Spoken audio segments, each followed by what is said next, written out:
I will mute you. Okay, so okay, so we're continuing in this Isha Sota thing, Parshas Naso, and we just to recap before we go on, we spoke about the fact that from the perspective of the Zohar, the guilty woman is a symbol of, let's say, all woman, Klal Yisrael, in relation to Hashem, and the womb of this woman is sort of compared to one's personal holy of holies, a space that we want to keep very sacrosanct and pure, so that we can be impregnated, so to speak, by the divine husband, by Hashem, with pure thought and pure consciousness. So the same way that the husband would be jealous that his wife should be impregnated by a foreign man, and he would do everything in his power to make sure that that doesn't happen. And it says the sages actually wanted, commended husbands, so to speak, for keeping their wives pure. The same way that a husband would want his wife not to be impregnated by another man, Hashem wants us to not be impregnated by foreign ideas, so that we can be, our holy of holies, our womb, so to speak, can be pure for the birth of divine ideas that are going to keep us producing holy children or holy ideas, holy concepts. So the Rambam adds a few little things to the mix, and just to talk about the fact that how does it actually happen? How does this process actually happen of the woman? What does the procedure look like? So it starts off with the husband who brings an offering for his wife to the temple, and it's an offering just of barley, and the barley doesn't have any oil or any frankincense added to it. Which is kind of interesting, because it's just like barley is this animal food, and it doesn't have any oil, because it says she brought darkness into the world, and frankincense, it doesn't have that, because the imahos were compared to frankincense, I'm sorry. So he just brings this barley offering, and what it's Hannah Weisberg says that, yeah, I'm going back between which one do I want to tell you, from the Rambam first or from Hannah Weisberg. So I'll tell you from the Rambam first. So she doesn't have oil, because oil is a symbol of light, and she acted in darkness, and it doesn't have frankincense.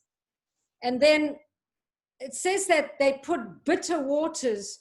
There's bitter waters that and the Kohen gets some psukim with Hashem's name in, and he puts those psukim into the bitter waters.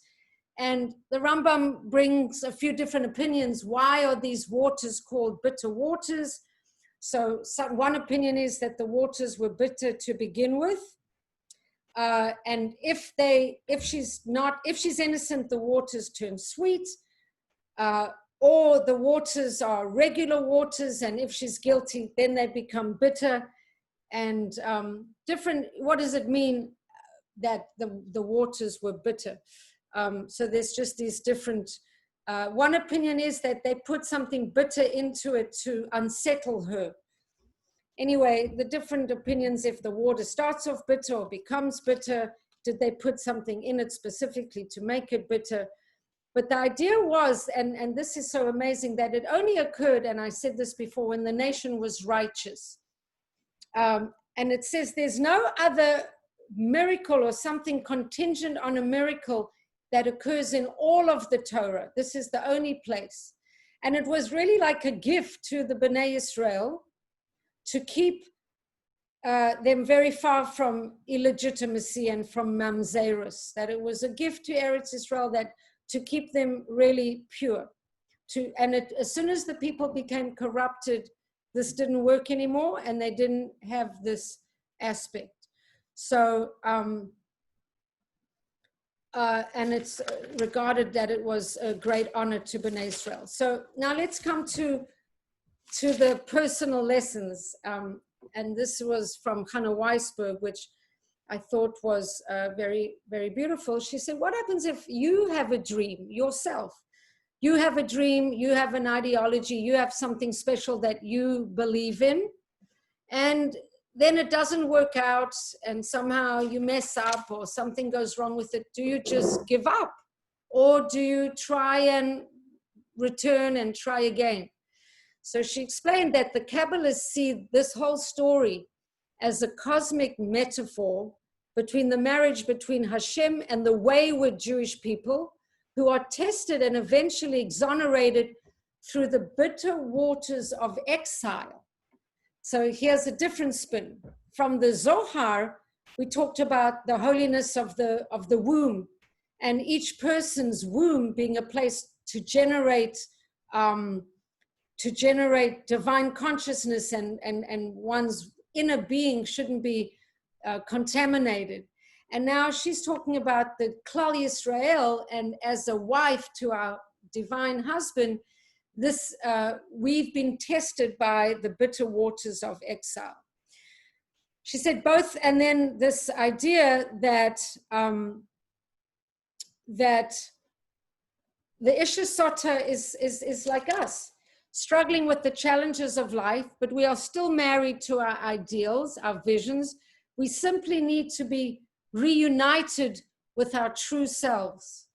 In other words, in terms of our marriage to Hashem, maybe we have strayed, maybe we've become a little wayward, we've become, we're flirting with other men, so to speak, and we want to come back, we want to go through, we went through the bitter waters, or we go through the bitter waters of exile or suffering. She said, in order to come back, to be like that woman who, after she drank the waters, got the blessing of no more painful childbirth, or no more not even having children, or no more, not lacking in shalom bayis. How do you do that? She said it takes effort, strength of character, might even involve humiliation and sacrifice, yet we try to persevere. Why did she say humiliation and sacrifice? Because the woman who's going through this procedure, they uncover her hair, which is obviously a great embarrassment to her. That's where we get the halacha that her hair has to be covered, that a woman's hair who's married has to be covered. But she's saying that for us in our own tshuva story, we might have to suffer some humiliation, have the commitment of sticking with this, even though it's, uncomfortable. And then it says, just like Hashem is willing for his name to be dissolved in the water, with the pesukim floating off into the water, when we trying to do our tshuva, Hashem stands at our side. And once we have demonstrated our commitment, he will defend us, even allowing us his own name and honor to be erased, so to speak, that we can depend on Hashem's help. And then if we're successful in doing this tshuva, having suffered our own exile, bitter waters, suffering, or generally being in exile, then we will be blessed with even more connection, more commitment after the effort to come back, and that we come back even stronger. And so if we think about it as us, as the Jewish people being in exile for all these years, that's the bitter waters, and we had the courage to stay with the relationship, then hopefully we drink the waters. Hashem sacrifices himself in some way to be with us, and at the end of it, just like the woman comes out of the relationship stronger, and they have more blessing together, and she gets all this abundance that she didn't have before, so it should be with us in our lives. So that's the vort